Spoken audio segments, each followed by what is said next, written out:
کہ کیمروں کو اس طرح سے کہہ رہے ہیں کہ آؤ سارے سلسلوں کو سقیفہ کے ماننے والوں ذرا اس بیعت کے منظر کو بھی دیکھو. تو دیکھنے والوں نے دیکھا جب مسجد النبی میں علی منبر پر جانے لگے، پہلا زینہ یہ بھی نہیں، دوسرا زینہ یہ بھی نہیں، تیسرا زینہ یہ بھی نہیں، اسی جگہ جا کر بیٹھے جہاں نبی بیٹھا کرتے تھے. فوراً مجمع میں کانا پھوسی ہوئی اور کہنے لگے کہ ارے نبی علی نے یہ کیا کیا، یہ کیا کیا. تم لوگوں کا زینے بدل بدل کر بیٹھنا بتا رہا تھا کہ تم نبی جیسے نہیں. بڑی توجہ. اور علی کا اسی جگہ بیٹھنا بتا رہا ہے. ارے پوری مجلسیں ذہن میں لائیے، جو نور و ظہور میں نبی جیسا ہو، جو غار حرا میں نبی کے ساتھ ہو، جو دعوت ذوالعشیرہ کا گواہ ہو، جیسے ہی بیٹھے. علی بھی یہی چاہتے تھے. فوراً کچھ لوگوں نے آپس میں گفتگو کی. مولا علی نے کہا کھڑے ہو جاؤ. کہہ کیا رہے ہو؟ کچھ نہیں. جیسے رگے ہاتھوں چور پکڑا جائے وہی منظر ہو گیا. مولا علی نے کہا نہیں تمہیں بتانا پڑے گا. اب ان لوگوں نے کہا کہ یا علی اصل میں ہم لوگ آپس میں یہ کہہ رہے تھے کہ آپ کسی کا احترام نہ کرتے، لیکن کم از کم وہاں تو نہ بیٹھتے جہاں پر نبی بیٹھا کرتے تھے. یہی مولا علی چاہتے بھی تھے کہ یہ سوال آئے تاکہ نور و ظہور کا شریک جواب دے اور سارے فاصلے ختم ہو جائیں. مولا علی نے لکڑی کے تختوں پر ہاتھ مارا. کہا ما ہذہ الخشبہ، ان لکڑی کے تختوں کی کیا حیثیت ہے جس علی کے قدم دوش رسول پر جا چکے ہیں.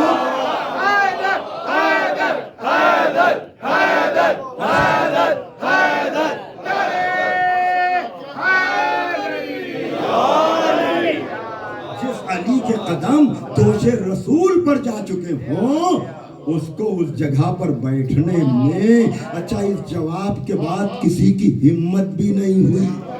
بھائی توجہ فرمائیے گا. اس لیے آخری جملہ اس لیے کہ جواب تو نبی پہلے ہی دے چکے تھے. اس لیے کہ نبی جب معراج سے آئے تھے نا تو یہ نادان نبی کا امتحان لینے کے لیے پوچھ رہے تھے کہ معراج پر گئے تو ملاقات کس کس سے ہوئی، اور اگر ملاقات ہوئی تو کس لہجے میں گفتگو ہوئی. ملا عبد الصمد حمدانی نے بھی لکھ دیا کہ علی کے لہجے میں گفتگو ہوئی. تم کہاں کہاں علی کو نبی سے الگ کرو گے. 25 سال کا فاصلہ بھی علی کو نبی سے الگ نہیں کر سکتا، فاصلہ ہو ہی نہیں سکتا. اس لیے کہ میر انیس نے معراج کے منظر کو اس طرح سے نظم کر دیا.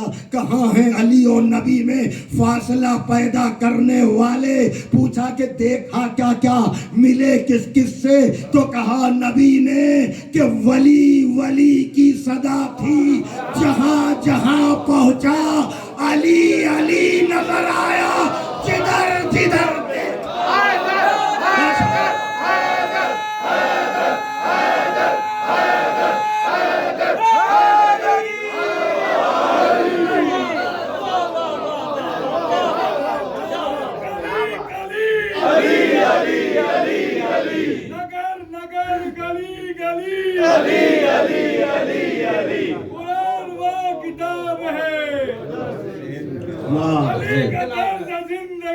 منافقت کی موت ہے ہماری درسگاہ کربلا کربلا، حق کا سیدھا راستہ کربلا کربلا، نعرہ حیدری یا علی یا علی یا علی مدد حق ہے.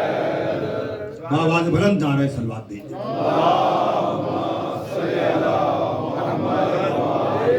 فاصلے پیدا کرنے کی دنیا نے کوشش کی، لیکن علی اور اولاد علی نے بتایا کہ تم آل نبی کو نبی سے جدا نہیں کر سکتے. اور یاد رکھیے گا امت کی پریشانی یہی رہی کہ ہم فاصلے پیدا کرتے ہیں اور یہاں بلا فصل معاملہ ہو جاتا ہے۔ یاد رکھیے گا قدرت نے بھی انہی فاصلوں کو پیدا نہ ہونے دینے کے لیے ایک نہیں 14 ایک جیسے بنا۔ بڑی توجہ، یہ انتظام قدرت ہے کہ تم معیار کو گرانا چاہتے ہو اور تم دشمنی میں۔ یاد رکھیے گا یہ جو بار بار آل محمد کو شہید کیا جا رہا تھا، یہ اسی فاصلے کو پیدا کرنے کی کوشش تھی، اور یہاں ایک کے بعد ایک اس لیے آ رہا تھا کہ تم نبوت اور اہل بیت میں فاصلہ پیدا نہیں کر سکتے۔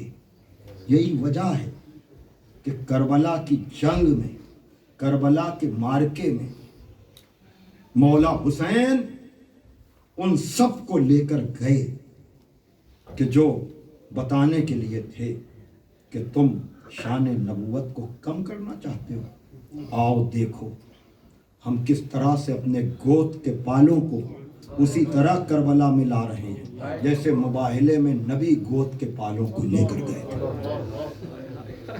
ہاں آسان نہیں ہے، لیکن کہا کہ اگر وہاں نبی تھے تو یہاں حسین ہے، اگر وہاں زہرا تھیں تو یہاں زینب ہے، اگر وہاں علی تھے تو یہاں ثانی حیدر کرار عباس، اگر وہاں حسن تھے تو یہاں قاسم ہے۔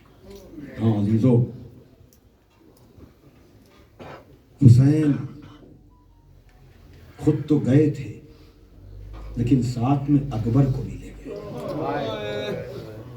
اور وقت نہیں ہے لیکن 2 جملے سن لیجیے۔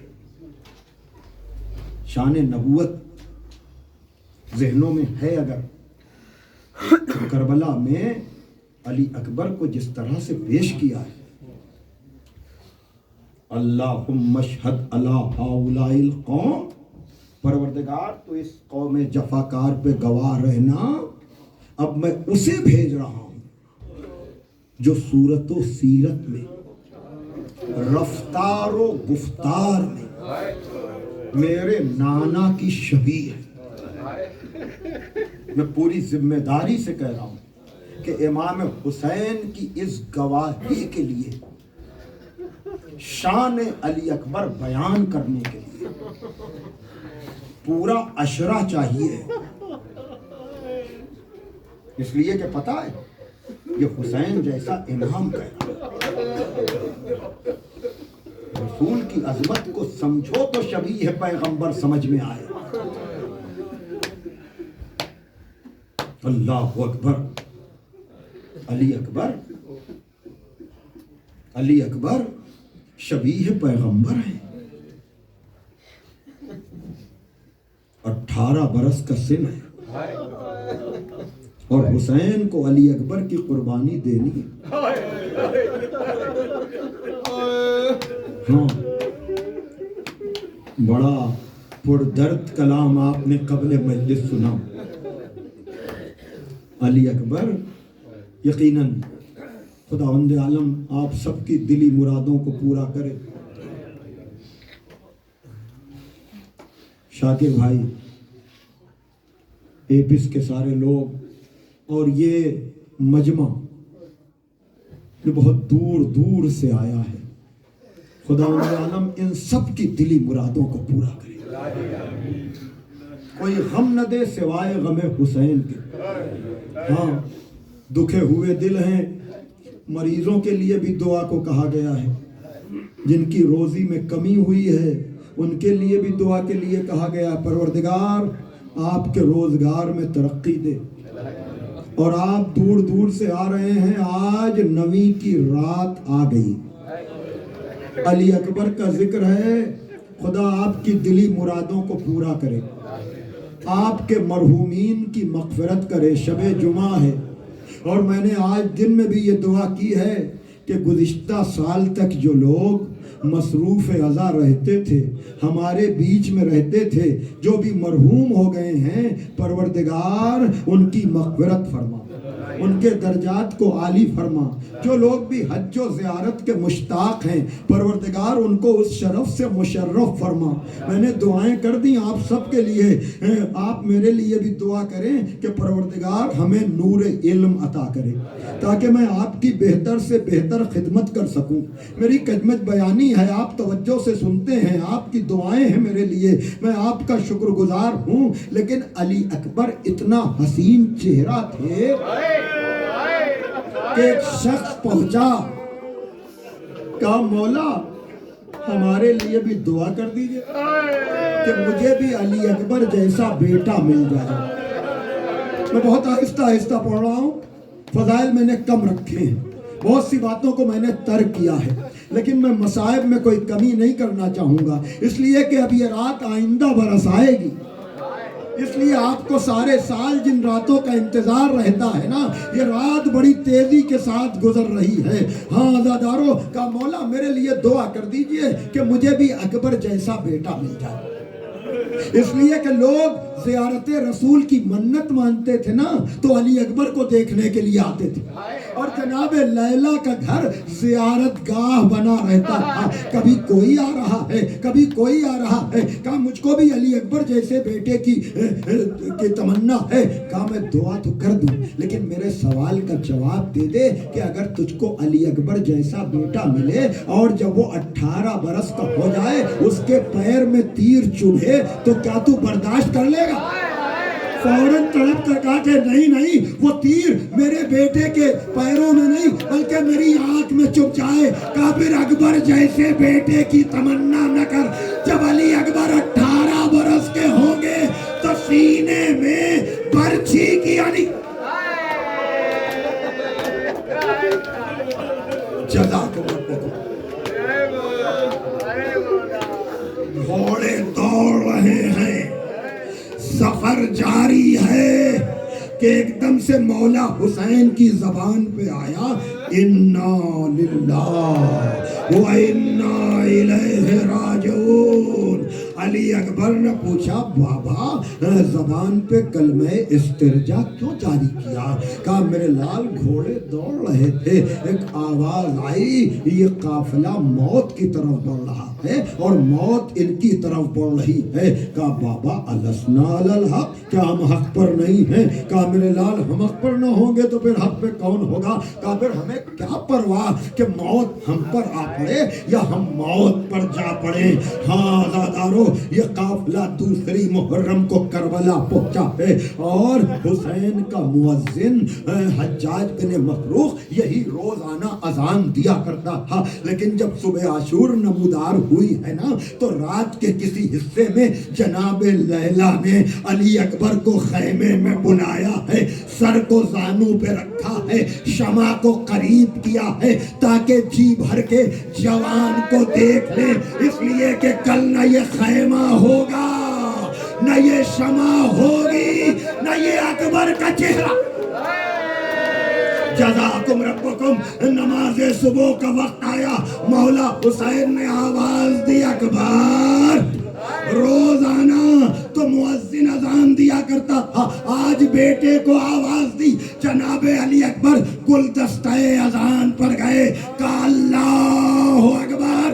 حسین نے کہا ہوگا پروردگار تیری کبریائی کا گواہ. علی اکبر نے کہا اشہد ان محمد رسول اللہ. مدینے کا رخ کیا ہوگا, یا رسول اللہ جب آپ کی زیارت کرنا ہوتی تھی میں اپنے لال کو دیکھ لیا کرتا تھا. عزادارو, ایک مرتبہ علی اکبر نے کہا ہوگا اشہد ان علی ولی اللہ. جب نہیں جناب زینب نے نجف کا رخ کیا ہو اور کہا ہوگے بابا میرے لال کی خیر. جزاکم ربکم. گھٹ گھٹ کر نہ روئیے, میرے پڑھنے کا انتظار نہ کیجئے. ارے میں کیسے سناؤں, ایک ایک شہید جاتا رہا, لیکن جب آخر میں صرف علی اکبر بچے اور ادھر سے تانے دیے جانے لگے, حسین کوئی ناصر ہو تو بھیج دو حسین, حسین کوئی مددگار ہو تو بھیج دو حسین. جناب علی اکبر نے کہا بابا سنا, کیا کوئی جوان بیٹا یہ برداشت کرے گا تو اس کے بوڑھے باپ کو تانے دیے جائیں؟